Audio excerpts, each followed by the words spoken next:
जी अस्सलाम वालेकुम रहमतुल्लाहि बरकातहू। इंसाफ न्यूज़ वालेकुम। ऑनलाइन पर आप सबका खैर मकदम है। इंसाफ न्यूज़ ऑनलाइन ने कलकत्ता कॉरपोरेशन के इंतखाबात के मौके पर एक खुसूसी सीरीज का सिलसिला शुरू किया है। इस सीरीज का नाम हमने रखा है कलकत्ता शहर और मुसलमान। कल हमने कलकत्ता शहर में और कलकत्ता शहर और मुस्लिम महल्लों की खुसूसी सूरत हाल पर एक गुफ्तगू की थी। आज हम तालीम कलकत्ता शहर के मुस्लिम इलाकों में तालीम के हवाले से गुफ्तगू करने जा रहे हैं। हमारे साथ सेंट जेवियर्स कॉलेज के प्रोफेसर रबीउल इस्लाम साहब और मशहूर समाजी कारकुन उमर अवैस साहब जुड़ रहे हैं, और थोड़ी देर के बाद खिजरपुर इलाके से मशहूर समाजी कारकुन अनवर प्रेमी साहब भी जुड़ेंगे। जनाब रबीउल इस्लाम साहब और उमर अवैस साहब, आपका खैर मकदम है इस इंसाफ न्यूज़ ऑनलाइन के खुसूसी प्रोग्राम में। कलकत्ता कॉरपोरेशन के इंतखाबात चल रहे हैं और उसके लिए सियासी जमातें और उम्मीदवार बहुत तेजी से मुहिम चला रहे हैं।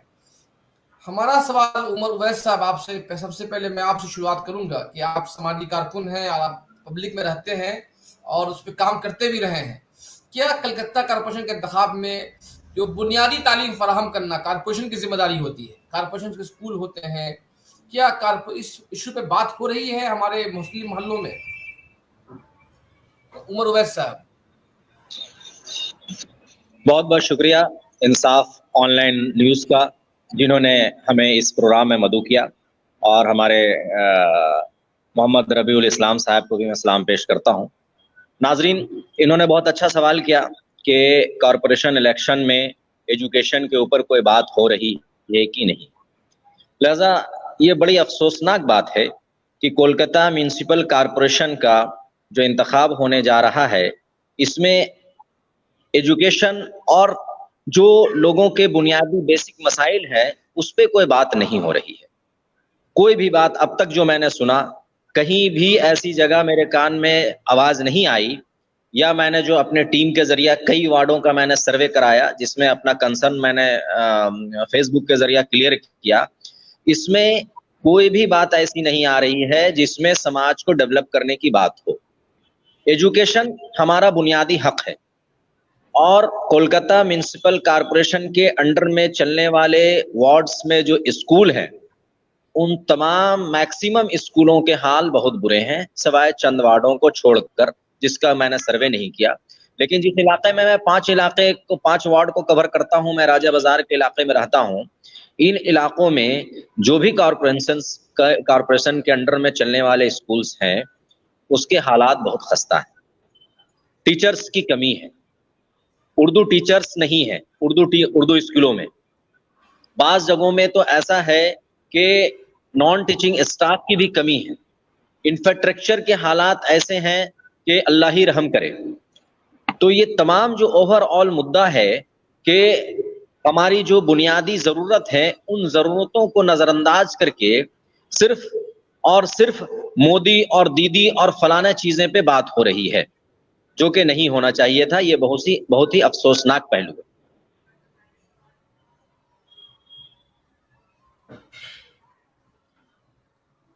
जी, आपकी आवाज नहीं आ रही है। ये उमर अवैस साहब ने राजा बाजार के इलाके से के हवाले से गुफ्तगू की है कि सर रबी इस्लाम साहब, आप तालीम के शोबे से जुड़े हुए हैं और आपकी गहरी नज़र भी है। मेरा सवाल ये है कि आखिर मुस्लिम कम्युनिटी जो तालीम के मामले में बहुत ज़्यादा पसमानदगी का शिकार है, और आप बस्तियों में, कलकत्ता की बस्तियों में जाएंगे, शहर लगता ही नहीं कि हम एक मेट्रो सिटी में ये आबादी रह रही है। वहाँ पे ऐसी पसमानदगी के बावजूद भी आखिर क्या वजह है कि मुस्लिम मोहल्लों में तालीम के इशूज़ पे बात नहीं हो पा रही? देखिए, मैं भी आप सबको सलाम पेश करता हूँ। ऐसा एक मौजू पे आप लोग शुरू किया है डिस्कशन। बहुत अहम जो इशू है, जो अमर वैस साहब ने इशू को रेज किया है कि जो एजुकेशन में और जो पब्लिक जो एजुकेशन खास करके इस पर बात नहीं होते हैं। तो ये सिर्फ कलकत्ता कॉरपोरेशन इलेक्शन नहीं है, ये हमारे हर इलेक्शन का ये हल रहा कि जो बेसिक जो नीड्स है पब्लिक का, एक जो डेमोक्रेसी का जो ड्यूटी है, जो बेसिक नीड्स को पूरा करे और उस मामला में बात हो और इलेक्शन में ये चीज इशू बने। लेकिन आप देखिए जो गवर्नमेंट स्कूल का जब बात किया जाता है कलकत्ता शहर में, ये सिर्फ मुसलमान मोहल्ला का बात नहीं है, सारे शहर का हम बात कर रहे हैं। जो नॉन मुस्लिम मोहल्ला है वहाँ भी जो स्कूल है, हमें लगता है उस स्कूल का भी जो एजुकेशनल जो स्टेटस है ये बहुत नीचे है।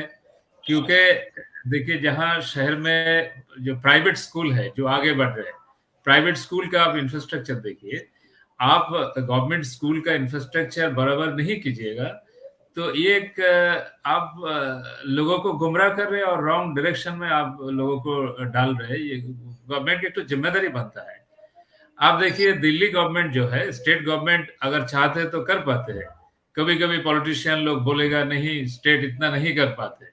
अब दिल्ली में देखिए 5 सालों के अंदर गवर्नमेंट स्कूल का हालत इतना अच्छा जगह में लेकर आया कि लोग पब्लिक स्कूल को छोड़कर गवर्नमेंट स्कूल की तरफ जा रहे हैं।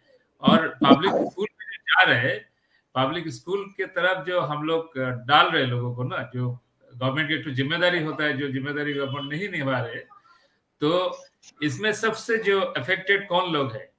जो समाज के जो एजुकेशनली वीकर जो सेक्शन है, जो फाइनेंशियली वीकर सेक्शन है, ये लोग सबसे शिकार है इसका। क्योंकि पब्लिक स्कूल का जो फीस है वो अफोर्ड नहीं कर पाते, और कभी हम देखें कि कर पाते हैं तो क्या करते हैं, उनका जो सारे जो अर्निंग्स है इसमें एक तो बड़ा हिस्सा चला जाता है बच्चों के एजुकेशन के लिए, जितना हिस्सा नहीं होना चाहिए एक फैमिली के लिए। लेकिन ये एक गवर्नमेंट का जो नाकामी से, गवर्नमेंट का कमजोरी से इस मामले में ये लोगों के ऊपर जो बर्डन हम लोग डाल रहे हैं ये एकदम ठीक नहीं है। और इसमें जो इफेक्ट जो आ रहे हैं ना, आउटकम्स जो आ रहे हैं, इसमें समाज के जो एजुकेशनली जो वीकर सेक्शन है उसमें से एक तबका है जो इस एजुकेशन का अफोर्ड नहीं कर पा रहे। हम तो आजकल देख रहे हैं कि कुछ पॉलिटिशियन लोग भी प्राइवेट स्कूल खोलने शुरू कर दिया। ये भी अजीब बात है। पॉलिटिशियन का काम होना चाहिए कि गवर्नमेंट का जो सर्विस है, ये जो पब्लिक सर्विस है, इसको मतलब एक ऊंचा मकाम में लेके जाए। हम देख रहे हैं कि आसपास में कुछ पॉलिटिशियन ऐसा है, उनका जो ड्यूटी है कि पब्लिक जो सिस्टम है उसकी इम्प्रूव करने के बजाय वो खुद ही प्राइवेट स्कूल खोलने में आगे बढ़ रहे हैं। ये अजीब बात है।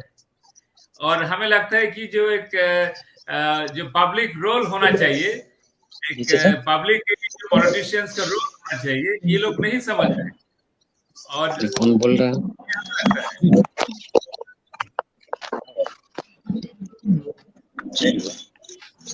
जी अभी इस्लाम साहब बोलते रहे। जी बात जारी रखें आप। अनवर प्रेमी साहब जी, जो चीज हम बोल रहे थे कि हम देखे कि कोलकाता के कुछ पॉलिटिशियन लोग प्राइवेट स्कूल खोलना शुरू कर। सर एक मिनट, ये अनवर प्रेमी साहब और उवैस साहब अपने कैमरे को ये क्या नाम लैंडस्केप में कर ले, लैंडस्केप में कैमरे को ऐसे लैंडस्केप में कर। हाँ अब अच्छा। अब जी उवैस जी रवि इस्लाम साहब ठीक है। हम जिस पर बात कर रहे थे कि पॉलिटिशियंस लोगों का काम होना चाहिए, जो गवर्नमेंट का पब्लिक सिस्टम है इसको अच्छा करे और ताकि समाज के हर तबके तक ये पहुंचे। इसको छोड़कर हम देखे कुछ पॉलिटिशियन लोग प्राइवेट स्कूल खोलने में मायूस हो गया। अजीब बात है। जी ये अनवर प्रेमी साहब हमारे साथ जुड़ चुके हैं। और अनवर प्रेमी साहब ने खिजरपुर के इलाके में तालीम के विषय में बहुत काम किया है। और जिस तरह से उवैस साहब ने बतलाया कि उन्होंने सर्वे कराया है, तो अभी अक्टूबर के महीने में मेरी मुलाकात हुई थी क्या नाम है अनवर प्रेमी साहब से, तो उन्होंने बतलाया कि किस तरीके से वो खिजरपुर के इलाके में प्राइमरी स्कूलों का सर्वे किया है। अनवर प्रेमी साहब, आज हम चर्चा कर रहे हैं कि कलकत्ता कारपोरेशन के इंतखाब में जिस तरीके से सियासी जमातें इंतखाब की मुहिम चला रही हैं, लेकिन इस मुहिम में बुनियादी जो सवालात हैं मोहल्लों के, जैसे तालीम है, सेहत का महकमा है, सफाई है और पानी के जमा, ये जो बुनियादी मसाइल हैं आखिर गायब क्यों हैं? बिलखुसूस तालीम के हवाले से हमारी मुस्लिम बस्तियों की हालत इंतहाई नाखस्ता है। उसके बावजूद कारपोरेशन इंतखाब में ये तालीम का इशू क्यों नहीं बन पा रहा, इसके लिए जिम्मेदार कौन है? और दूसरे कि आप जो खजूरपुर के इलाके में जो तालीमी सर्वे किया उसका क्या उसका बुनियादी जिस्ट क्या है और क्या खुलासा उसका क्या है? अनवर परवेज साहब। जी अस्सलाम वालेकुम। वालेकुम सलाम। अल्लाह की मेहरबानी है कि हम लोग एक बहुत अहम मसले के ऊपर बात कर रहे हैं, इशू पर, और साथ साथ ये भी अजीब व गरीब बात है कि ये अहम मसला, हम इसको अहम मसला न मिल्ली तौर पर समझ पाते हैं और न सियासी। यही सबसे बड़ी वजह है कि इस अहम मसले को हम लोगों ने भी कभी एक अहम इशू नहीं समझा है, तो सियासी लोग इसको अहम इशू क्यों समझेंगे? ये एक बड़ा मसला है। बहरहाल सबसे बड़ी बात यह है कि हम कभी भी इस मसले पे तवज्जो नहीं दी गई है, और ख़ास तौर से कॉरपोरेशन के जो काउंसलर्स होते हैं, आपको शायद मालूम ही होगा कि तमाम स्कूलों के प्राइमरी स्कूलों के चेयरमैन अभी जो हैं वो लोकल काउंसलर होते हैं, और सेक्रेटरी जो होते हैं वो हेड मास्टर होते हैं, हेड टीचर। तो इससे जाहिर हुआ कि स्कूलों में, खास तौर से प्राइमरी स्कूलों में, जो जिम्मेदारी एक काउंसलर को है और जिसकी हुकूमत की तरफ से तवज्जो देने की बात है, वो आपके इत्तला के लिए हम बताएं कि हम लोगों ने पिछले दिसंबर से पूरे खिज़िरपुर में उर्दू प्राइमरी स्कूलों का सर्वे किया। 20 स्कूल हैं, और हर स्कूल में सर्वे करने के बाद ये पता चला कि उस स्कूल के चेयरमैन जो हैं वो काउंसलर हैं, लेकिन आज तक उन स्कूलों में उनको विजिट करने की, उनको जाने की फुर्सत नहीं मिली। इसकी वजह हो सकती है उनके अपने मसाइल हैं, लेकिन इस चीज को हमने भी कभी महसूस नहीं किया है कि चेयरमैन को विजिट करना चाहिए। और दूसरी बड़ी वजह यह है कि मौजूदा हुकूमत की पॉलिसी के तहत अवाम को, इलाके के लोगों को तालीमी, खासतौर से प्राइमरी स्कूलों में किसी तरह की भी वो रहने की या उसमें अपनी बात पेश करने की या उनके ऊपर कुछ सुपरवाइज करने की या मुशाहिदा करने की कभी इसका मौका ही नहीं, इसलिए कि कानूनी तौर पर बिल्कुल अलग कर दिया गया है समाज से। जबकि आप सबों को मालूम ही होगा कि तालीमी इदारे का समाज से गहरा ताल्लुक होना चाहिए। जिस इलाके में तालीमी इदारा चल रहा है उस इलाके के लोगों की तवज्जो उसकी तरफ होनी चाहिए। लेकिन कुछ ऐसी पॉलिसी बन गई है कि काउंसलर साहब की तवज्जो होनी चाहिए, काउंसलर साहब को फुर्सत नहीं। ये एक मसला, बहुत बड़ा मसला है, हम लोगों ने देखा। और ये मसला एक बहुत लंबे अरसे से ये मसला चला आ रहा है। आपको मालूम ही होगा कि जितने भी स्कूल हैं हमारे इलाके में, हम खिज़िरपुर की मिसाल दे रहे हैं और कलकत्ता के दूसरे इलाकों में भी यही हाल है। तकरीबन 60% से ज्यादा प्राइमरी स्कूल जो है मुख्तलिफ इलाकों में, इसको इलाके के लोगों ने कायम किया है, इसको हुकूमत ने नहीं कायम किया है। कुछ ऐसे स्कूल हैं जिनको हुकूमत ने कायम किया है, लेकिन बहुत ज्यादा तादाद ऐसे स्कूलों की है जिसको हुकूमत ने कायम नहीं किया है। अवामी कोशिश से, अवामी चंदा से, अवामी ताउन से ये काम हुआ है। लेकिन एक अजीब व गरीब अलमिया है कि इन लोगों को, जिन लोगों ने समाज में हमेशा तालीम की फरोग के लिए कोशिश करनी चाहिए, वो सारे लोगों को एक तवील अरसे से उनको अलग कर दिया गया है। इसका नतीजा जाहिर है कि जब समाज की तवज्जो नहीं होगी तो हुकूमत के कारिंदे हर वक्त गेट के ऊपर बैठे नहीं रहेंगे और हर वक्त ये देखते नहीं रहेंगे कि टीचर आते हैं या नहीं, पढ़ाई होती है या नहीं, गार्जियन से कांटेक्ट होता है कि नहीं। ये अवाम ही देख सकते हैं, मोहल्ले के लोग ही देख सकते हैं। लेकिन बहुत तज्जुब की बात है। दूसरी बड़ी वजह एक है कि ज्यादातर टीचर जो हैं, ख्वातीन और जो हमारे हजरात टीचर हैं, ये उसमें से ज्यादा तादाद बाहर से आती है। बाहर का मतलब खिज़िरपुर के नहीं, खिज़िरपुर से बल्कि मज़ाफात से बहुत से टीचर हैं।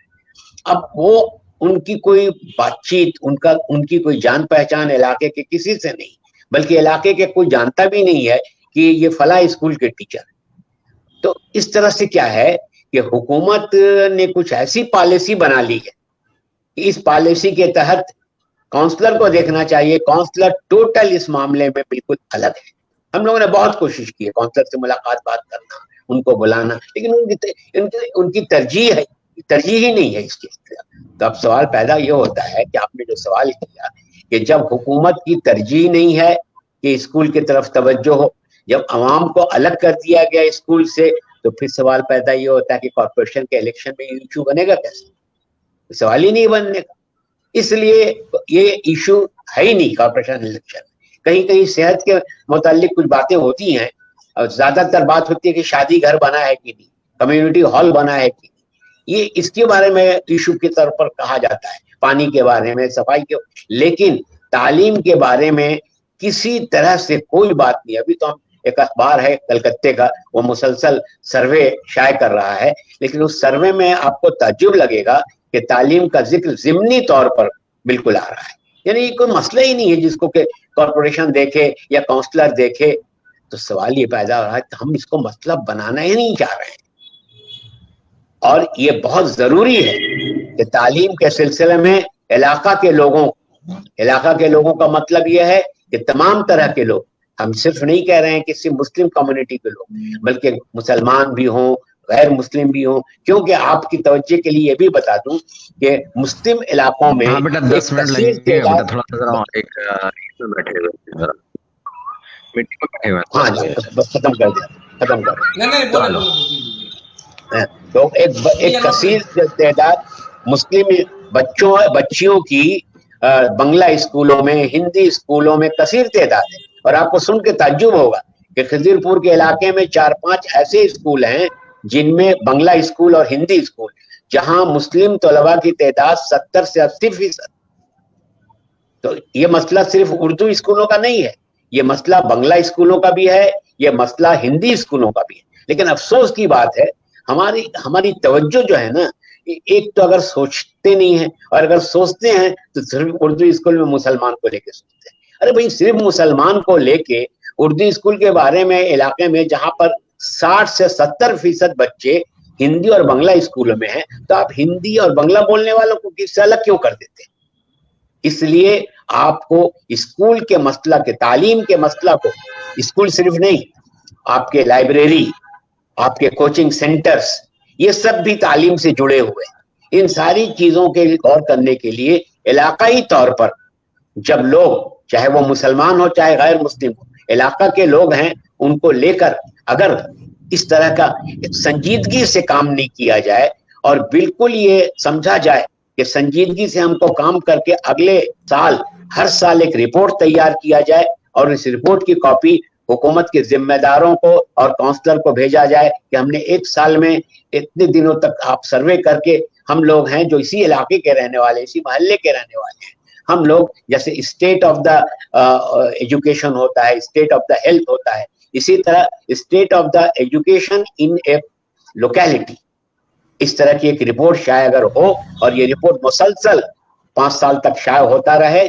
तो तब जाके काउंसलर को और जिम्मेदारों को, जो लोग हैं उनको, हुकूमत के जिम्मेदारों को भी इसको पहुंचाया जाए, एजुकेशन डिपार्टमेंट को भी पहुंचाया जाए, ताकि वो समझें कि ये एक मसला है जिसके ऊपर संजीदगी से इलाका के लोग और जब तक हम लोग अपने तरीके को नहीं बदलेंगे तो इससे काम नहीं चलेगा। और जहां तक मेरा अपना जाती ख्याल है कि हुकूमत और कॉरपोरेशन, कलकत्ता कॉरपोरेशन के काउंसलर्स, वार्ड काउंसलर इस मसले को मसला समझते ही नहीं। तो सवाल ये है कि जब तालीम के मसले की कोई अहमियत ही, हाँ, मदरसों को भी नहीं छोड़ा जाए, मदरसे भी तालीम का एक बहुत बड़ा वो सरचश्मा है जहां से मुस्लिम बच्चे तालीम याफ्ता हो रहे हैं, इसलिए मदरसे को तो एक कॉम्प्रिहेंसिव, एक वसीउल मकासिद और वसीउल नजरी के साथ इस तालीम के मसले को मुसलमानों के साथ जोड़ने के बजाय इलाके के सारे लोगों को मिला के इसको जोड़ा जाए। अगर इलाके में कोई गैर मुस्लिम है और वो तालीम याफ्ता शख्स है, तालीम का माहिर है, तो हमें अपने तालीमी मसाइल के सिलसिले में गौर व फौज करने के लिए उनको भी साथ लेना बहुत जरूरी है। तब ये मसला जाके आगे होगा, क्योंकि मुसलमानों का तालीमी मसला सिर्फ उर्दू स्कूल से नहीं है। शुक्रिया। जी अनवर परवेज़ साहब, आप शायद एक कैमरा को थोड़ा और सीधा कर ले, अच्छा रहेगा कैमरा को।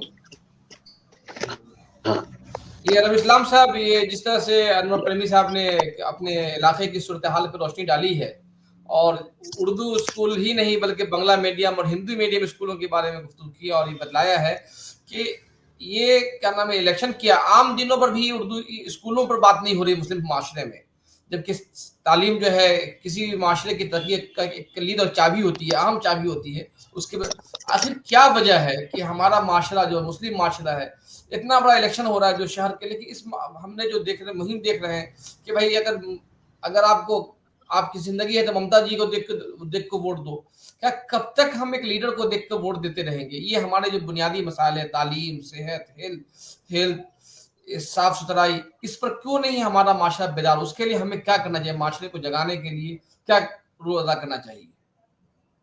देखिए, अजीब बात है कि जो जो जो पॉइंट अनवर प्रेमी साहब ने उठाया है इस मामले में कि लोग बहुत खामोश है इस इशू पर, लेकिन शहर में हम जो देखते हैं कि एजुकेशन में एक स्टेट का जो अहम रोल हो, ये लोग नहीं समझ पाते हैं। लोग बहुत खुश हो जाते हैं अपने बच्चे को प्राइवेट स्कूल में, और जहाँ बहुत सारा फीस भी है, हाई चार्जेस है, वहाँ एडमिट करके बहुत खुश हो जाता है। लेकिन हमें लगता है कि जो एजुकेशन और हेल्थ जो बेसिक चीज़ें हैं, इसमें स्टेट का अहम रोल होना, ये आप फर्स्ट वर्ल्ड कंट्रीज को आप देखिए, जो यूरोप और अमेरिका में, जिनको हम लोग समझते हैं कि वो मोस्ट हमारे से आगे हैं डेमोक्रेसी में, वो सब जगह में आप देखिएगा एजुकेशन और जो हेल्थ है, ये सब गवर्नमेंट का ही जिम्मेदारी है। वहाँ इतना प्राइवेट स्कूल का ये कायम नहीं किया लोगों ने। लेकिन हमारे यहाँ जो हम देखते हैं कुछ पॉलिटिशियन लोग भी प्राइवेट स्कूल कायम करके, लेकिन उनका रोल था कि पब्लिक स्कूल को, जो गवर्नमेंट स्कूल को अच्छा जगह में लेकर जाए। और लोगों का ये जो मायूसी है और ये जो खामोशी है, इससे लोगों का मतलब एक हमें लगता है कि लोगों को मालूम ही नहीं है कि स्टेट क्या क्या कर सकते हैं। लेकिन आज देखिए, स्कूल ऐसा होता, गवर्नमेंट स्कूल, कि इस कोविड सिचुएशन में जहां प्राइवेट स्कूलों में कुछ क्लासेस बंद नहीं हुआ है, ऑनलाइन के जरिए से सारे क्लासेस हुआ है, लेकिन गवर्नमेंट स्कूल में अगर इस तरह का होता तो हमारे जो समाज के जो तबका गवर्नमेंट स्कूल में पढ़ता है, आप देखिए 2 साल में एजुकेशन से इनका कुछ लेना देना नहीं रहा। और मतलब इसमें भी लोग खामोश है कि मेरा बच्चा 2 साल से कुछ नहीं पढ़ रहे, और मेरे पड़ोसी के बच्चे हैं इतना सारा जो 2 साल से कुछ पढ़ाई में है ही नहीं।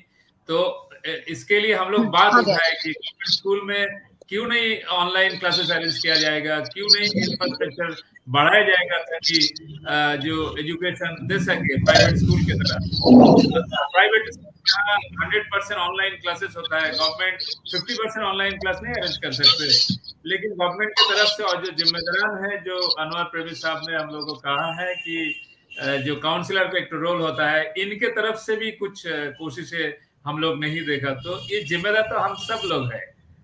बल्कि आप देखिए, ये कोलकाता का सेंटर में एक अच्छे लोकेलिटी में मिली आलमीन कॉलेज रहा, जो एक माइनॉरिटी स्टेटस वाला कॉलेज रहा, लेकिन इस हुकूमत ने उसका जो माइनॉरिटी स्टेटस है इसके खत्म कर दिया, और अभी ये भी प्राइवेट की तरफ मूव कर रहे हैं। हमें लगता है कि अभी जितना फीस से बच्चे लोग पढ़ पा रहे हैं ना, जो लोअर मिडिल क्लास के जो बच्चे हैं, जो एजुकेशनली इतना, जो फाइनेंशियली इतना स्ट्रांग नहीं है, बच्चे हमें लगता है कि प्राइवेट की तरफ हम लोग मूव करेंगे। तो लेकिन पब्लिक सिस्टम हम लोग जितना मजबूत करेंगे, जो लोअर मिडिल क्लास जो सेक्शन है, खास करके जो माइनॉरिटीज है और जो पिछड़े वर्गों का जो लोग है, इनका ज्यादा फायदा पहुंचेगा। और पॉलिटिशियन लोग, इनका वोट लेकर जो लोग पॉलिटिक्स कर रहे हैं, तो इनके तो जिम्मेदारी बनता है कि जो लोग हम लोग को वोट दे रहे हैं, इनका किस चीजों से ज्यादा फायदा पहुंचे, हम लोग उस मुद्दे में बात रखें और काम करें। लेकिन ये बात नहीं हो पाता है। इस हुकूमत ने, आप देखिए, जो हुगली मदरसा है, जो मोहसिन कॉलेज के साथ था, ये मदरसा भी बंद कर दिया है। और जो सर्वे आ रहे हैं, हम लोग देख रहे हैं बंगाल में 60 के ज्यादा, मोर देन 60 जो प्राइमरी स्कूल है, ये भी बंद कर चुके हैं। जो मतलब टीचर नहीं है। और कोलकाता शहर में खास करके आप देखिए जो उर्दू मीडियम स्कूल है, वहाँ साइंस के जो डिपार्टमेंट है, खास करके आज के दिनों में जो बच्चे तरक्की लाते हैं पढ़ाई में, ज्यादातर लोग साइंस में जाना चाहते हैं। साइंस के जो डिपार्टमेंट है आप देखिए, खास करके जो मैथ्स और साइंस का इस सब्जेक्ट का टीचर नहीं होता है। ज्यादातर उर्दू स्कूल में, शहर के जो उर्दू स्कूल है, जो हाई स्कूल्स है, यहाँ साइंस का टीचर नहीं होता है। तो आज के दिन में साइंस तो एक अहम, मतलब जो बच्चे तरक्की करता है वो साइंस में जाना चाहते हैं, वो मेडिकल इंजीनियरिंग क्रैक करना चाहते हैं, तो साइंस का टीचर नहीं रहेगा तो कहाँ जाएगा। और गवर्नमेंट का जो रिक्रूटमेंट पॉलिसी है, ये भी आप देखिए, जो अनवर प्रेमी साहब कह रहे थे कि टीचर बाहर से आते हैं, अरे बाहर से आते तो है, लेकिन ज्यादातर तो स्कूल में टीचर ही नहीं है, सब्जेक्ट का टीचर ही नहीं है। पिछले जो 2 टेन्योर है हमारे दीदी का, आप देखिए यहाँ जो रिक्रूटमेंट जो पॉलिसीज है, ये रिक्रूटमेंट बहुत ही कम किया है। और मतलब उसमें से जो रिक्रूटमेंट हुआ है उसमें जो पॉलिटिकल करप्शन है, जिसका जिक्र हाई कोर्ट ने भी किया है, मतलब वहाँ जो पैनल है, जो पैनल गवर्नमेंट पेश किया है, कभी कभी हाई कोर्ट खारिज कर दिया है पूरा उसको। तो सारे जो चीज आपको देखकर नहीं लगता है कि ये गवर्नमेंट एजुकेशन के मामले में एकदम फेल है, लेकिन इसका जिक्र नहीं हो रहा है, ये बहुत अजीब बात है। ये अच्छा है कि इंसाफ न्यूज ऑनलाइन इस मामले में इस मौजू पे एक डिस्कशन कर रहा है ताकि लोगों तक ये चीज पहुंचे। जी अनवर प्रेमी साहब आपसे सवाल ये है जी ये कि आपका एक तवील तजर्बा रहा है, ये जो मुस्लिम माशरे में जो बेरगबती पैदा हो रही है, या एक तरह से एक भीड़ हो रहा है, भीड़ चार मुस्लिम माशरा बनता जा रहा है, ये सूरत हाल अचानक पैदा हुई है या पहले से ही विरासत चली आ रही है? ये पहले से नहीं थी, ये सूरत हाल पहले नहीं थी। इसलिए कि आप तक मुताला करें तो 1980s में पूरे कलकत्ता में कम से कम 50 स्कूल बनाए गए हैं। कभी भी ये नहीं था, लेकिन जी 80s 90s में 50 स्कूल नए बने हैं प्राइमरी सतह पर। तो सवाल ये पैदा होता है कि अवाम जो है, अवाम के अंदर आहिस्ता आहिस्ता एक ऐसी सूरत पैदा की जा रही है, हुकूमत ने ऐसी सूरत पैदा की है कि वो चाहते हैं कि इस मसले के ऊपर बात ही नहीं की जाए। और अभी एक और मसला हो गया है कि हर वार्ड काउंसलर के साथ एक दायरा में कुछ लोग उसके आगे पीछे घूमते रहते हैं, और नतीजा के तौर पर आप अपनी बात अगर कुछ बोलना भी चाहें तो सवाल ही नहीं पैदा होता कि आप उस भीड़ में कोई बात कह सकते हैं। और कभी भी सीरियसली पढ़े लिखे लोगों को, समाज के उन लोगों को जिनको लेके काम होगा, जिसको सिविल सोसाइटी कहा जाता है, सिविल सोसाइटी को बिल्कुल समझ लीजिए कत्ल करने की कोशिश की गई है। हम तो ये समझते हैं। और सिविल सोसाइटी मुसलमानों में एक और बात पैदा हो गई है कि बंगला बोलने वाले मुसलमान अलग, उर्दू बोलने वाले मुसलमान अलग, हिंदी बोलने वाले मुसलमान। अरे भाई ये क्या बात है? तालीम का मसला बंगला बोलने वाले, उर्दू बोलने वाले, हिंदी बोलने वाले सबों का मुश्तरक मसला है। तो लेकिन ये खानों में बांट दिया, और ये बांटा है, ये सियासी तौर पर बांटा गया खास तौर से। ये भी एक तरह का डिवाइड एंड रूल वाली पॉलिसी। तो हम ये ऐसा महसूस कर रहे हैं कि इसका वाहिद हल ये है कि समाज में ये चेतना पैदा कराया जाए, ये एहसास कराया जाए कि समाज को तालीम के मामले में बिल्कुल जुट जाना है, और तमाम तरह के लैंग्वेज को लोगों को लेके जुड़ना है इस मामले में। और खास तौर से ऐसे हमें नौजवान जो अभी बेहतरीन तरीके से मैनेजमेंट में जा रहे हैं, लॉ में जा रहे हैं, अकाउंट्स में जा रहे हैं, इन लोगों को इस तालीमी इदारों से तालीम के मसाइल में इनको शामिल किया जाए और इनको लाया जाए, ताकि इनका इनपुट्स हमको मिले जो हमारे इदारों के लिए फायदेमंद हो। तो समाज बहैसियत हमें ये काम करना है, और इसके लिए अगर वो सियासी लोग खुश रहें या ना खुश रहें, हमको इसका पूरा जायजा लेना चाहिए, अवाम में इसकी अक्सरियत की जाए और लोगों को बताया जाए। आपको सिर्फ एक बता दें कि हम लोगों ने भी प्लान किया है कि जनवरी के बाद से खिदिरपुर के 5 इलाके में हम लोग 10 मीटिंगें करेंगे, और ये अवामी मीटिंग होगी जहां बताया जाएगा कि तो आपके इलाके के काउंसलर की जिम्मेदारी क्या है स्कूल के मामले में और आपकी जिम्मेदारी क्या है स्कूल के मामले में। इसको उजागर किया जाए, एक बेदार करने की कोशिश की जाए और एक ग्रुप बनाया जाए जो संजीदा तरीके से इस मसले को हल करे। और इस ग्रुप में उर्दू, हिंदी, बांग्ला सारे बोलने वाले को, चाहे मुस्लिम हो चाहे गैर मुस्लिम हो, तालीम से जो मुंसलिक हैं उन सबों को लेके ये करना पड़ेगा, मेरा अपना ख्याल है। ये बहुत आपने जो मनसूबा बनाया है, जो प्लानिंग बनाई है, ये बेहतरीन कदम है। और जरूरत भी इस बात की है कि जो मकामी जो काउंसलर है, जिनके जो लोकल स्कूल के सदर होते हैं, उनको जवाबदेह बनाया जाए। रवि इस्लाम साहब, आपसे आखिरी सवाल का जवाब आपसे आखिरी सवाल का जवाब लेकर ये डिबेट हम खत्म करेंगे। सवाल ये है कि अनवर प्रेमी साहब ने जिस तरह से सुझाव पेश किया है और जिस तरह से उन्होंने अज़्म का इजहार किया है कि जनवरी के बाद एक मुहिम चलाएंगे, तो जाहिर बात है कि इस डिबेट का मकसद हमारा ये था कि कारपोरेशन इलेक्शन में भी इस मौजूद में बात हो और तालीम एक ऐसा इशू है जिस पर आइंदा भी बात होते रहना जारी रहना चाहिए। जो सबसे अफसोसनाक बात यह है कि जो मुस्लिम माशरे से गायब हो गया है। आपने रवि इस्लाम साहब, आपने एक बहुत अहम इशू पर तवज्जो दिलाया कि अब नेता काउंसलर भी अपने वार्ड में कुछ लेकर एक अंग्रेजी मीडियम स्कूल बना दे रहे हैं और उसको हम लोग सर सैयद का नाम दे देते हैं कि सर सैयद बन गए।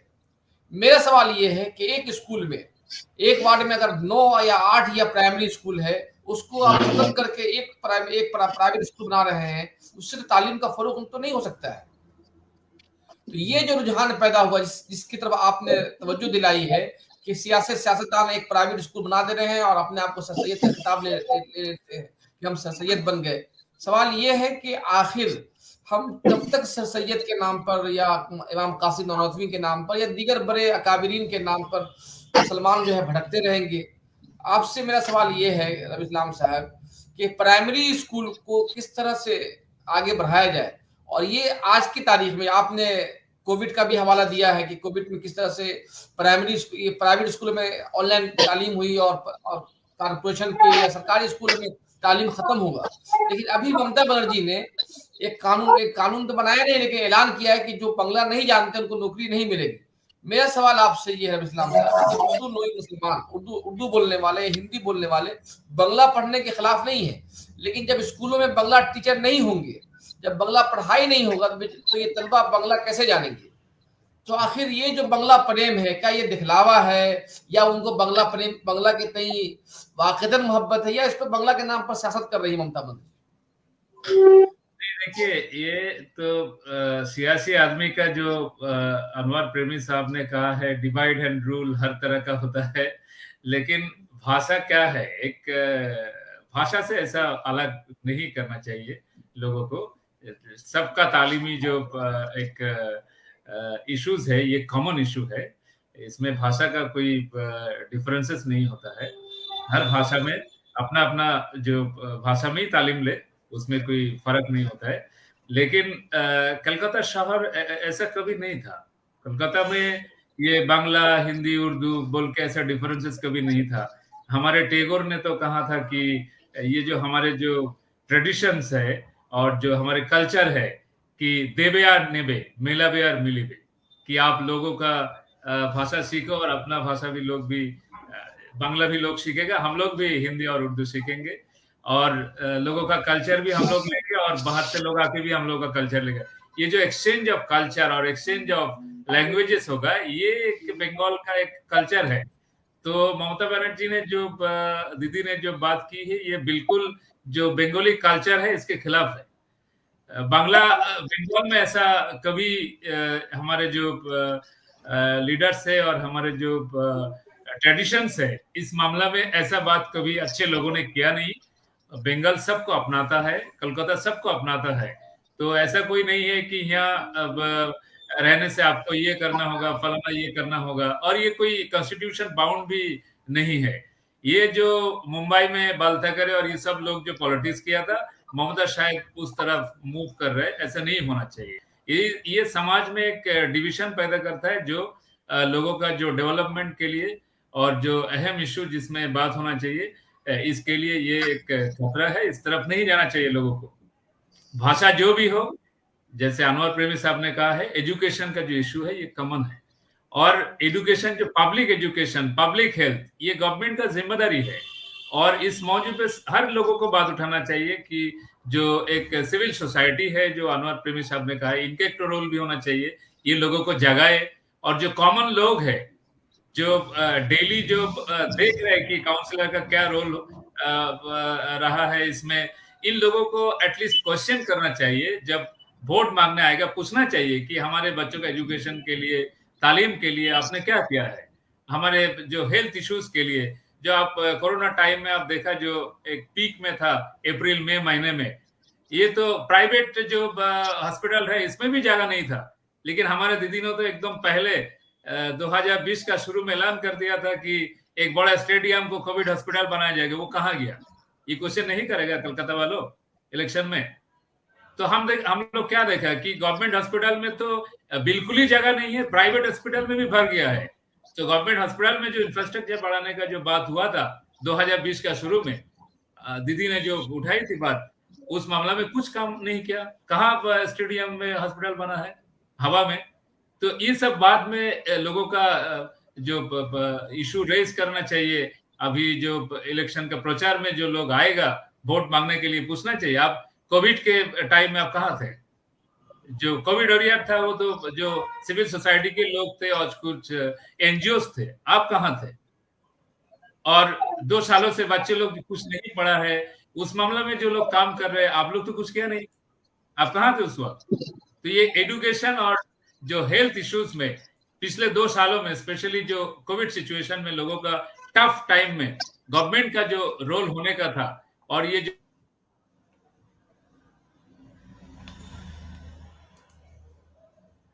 सियासी लोगों का जो काउंसिलर और बात होना चाहिए, उठाना चाहिए लोगों को ये बात। जी बहुत बहुत शुक्रिया रबी इस्लाम साहब। हम अपने इस डिबेट को यहीं पर ख़त्म करते हैं, वक्त काफ़ी हो गया है। और इंसाफ न्यूज़ में आखिरी सवाल, अनवर प्रेमी साहब जुड़ रहे हैं, एक सवाल का जवाब लेकर गुफ्तगू ख़त्म कर रहे हैं। अनवर प्रेमी साहब, आप कलकत्ता शहर में आपने एक अच्छा खासा अरसा, कई 6 दहाई से ज़्यादा का अरसा आपने गुजारा है एक समाजी कारकुन की हैसियत से। मेरा सवाल आपसे ये है कि क्या मुस्लिम सिविल सोसाइटी या इस मामले में नाकाम तो नहीं हो रही है कि जिस तरह से गैर तालीम याफ्ता अनासुर हावी समाज पे हावी हो रहे हैं, काउंसलर में कैंडिडेट भी, लीडरशिप भी ऐसे लोगों के हाथ में जा रही है जो गैर तालीम याफ्ता है। मेरा सवाल आपसे ये है, क्या ये जो जिस तरह से मुस्लिम माशरा तब्दील होता जा रहा है, क्या ये आप जैसे हम ये जो समाजी कारकुन थे उन लोगों की अपनी नाकामी तो नहीं है? मसला ये है ना कि ये सिविल सोसाइटी की नाकामी नहीं है, सिविल सोसाइटी को सप्रेस करने का ये अज़्म है, उसको नहीं रहने दिया जाए। और नतीजा ये है कि हमारे समाज को मुख्तलिफ हिस्सों में, समाज का मतलब है मुसलमानों के समाज को मुख्तलिफ हिस्सों में तकसीम करने की जबरदस्त साजिश की गई है। इनको उलमाए दीन के नाम पे एक तबका अलग, बिल्डर्स जो अभी सियासी लीडर्स सब बन गए हों उनका एक तबका अलग, और पढ़े लिखे लोग जो बेचारे चुपचाप जैसे चले जाएं, उनको बोलने का मौका नहीं मिले, अगर वो बोलें तो उनकी बात को उनके गुर्गे जो हैं करके सिविल सोसाइटी को बिल्कुल खत्म करने की कोशिश की गई है। लेकिन इसका मतलब ये नहीं है कि सिविल सोसाइटी खत्म हो गई है।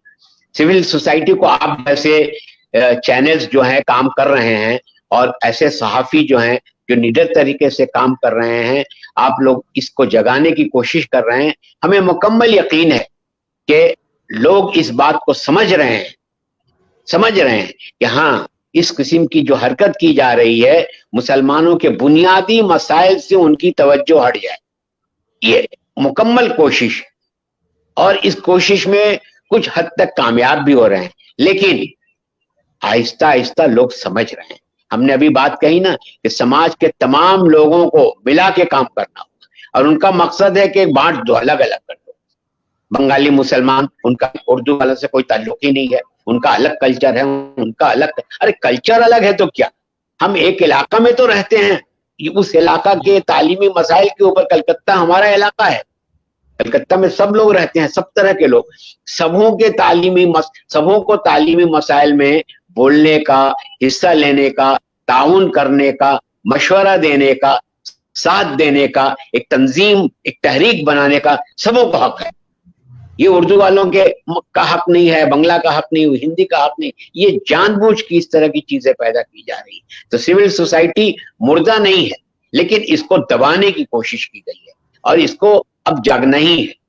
इंशाअल्लाह रहमान कुछ लोग हैं जो कोशिश कर रहे हैं, जिसमें आप जैसे सहाफी भी हैं, दूसरे हजरात भी हैं जो कोशिश कर रहे हैं। इंशाअल्लाह इसका अच्छा फल निकलेगा जरूर आने वाले। चलिए, बहुत बहुत शुक्रिया आप तमाम मेहमानों का। और इंसाफ न्यूज़ ऑनलाइन पर इसी तरह से हेल्दी गुफ्तगू होती रहेगी और इंशाअल्लाह ताला कल हम कलकत्ता कारपोरेशन और हेल्थ के सेहत के हवाले से गुफ्तगू करेंगे और हमारे साथ कुछ नए मेहमान होंगे।